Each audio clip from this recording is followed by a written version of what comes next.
Good morning, Southeast Texas. I'm meteorologist Chad Sandwell. It is time for another Ask the Meteorologist segment. This is where you send us your questions on social media. Got three good ones today, so let's go ahead and take a look. And our first question comes to us from Tina Stanton.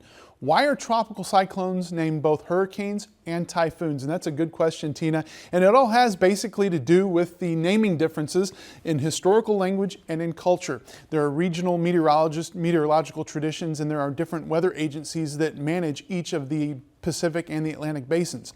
Typhoon likely comes from the Chinese typhoon, which is Arabic, and that means big storm. And then hurricane comes from Huracan, which is a storm god in the Caribbean indigenous mythology. So again, couple different names, couple different basins, but they basically both mean the same thing in both the Pacific and the Atlantic basins.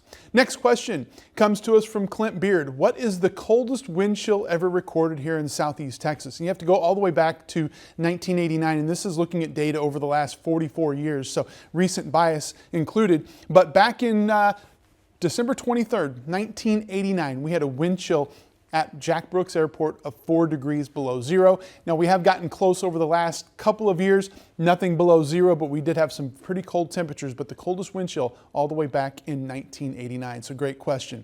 And our final question, how much trust do you put in the Farmer's Almanac? And that's a question from Pat Carey. And really, as far as the Farmer's Almanac goes, I've never really used it, never really put too much stock in it. Now the Farmer's Almanac folks do say that they have an 80 to 85% long range accuracy. However, the University of Illinois did a study and they found that only 50 to 52% is the accuracy score for the Farmer's Almanac. So accuracy, according to them, is barely better than flipping a coin. One interesting note, the Farmer's Almanac, 2026 is the last edition of that, which goes all the way back 208 years. So this year is the last year for the Farmer's Almanac. However, the old Farmer's Almanac will continue basically doing the same type of thing. But again, the Farmer's Almanac, don't put a whole lot of stock in that as far as local forecasts go here in Southeast Texas.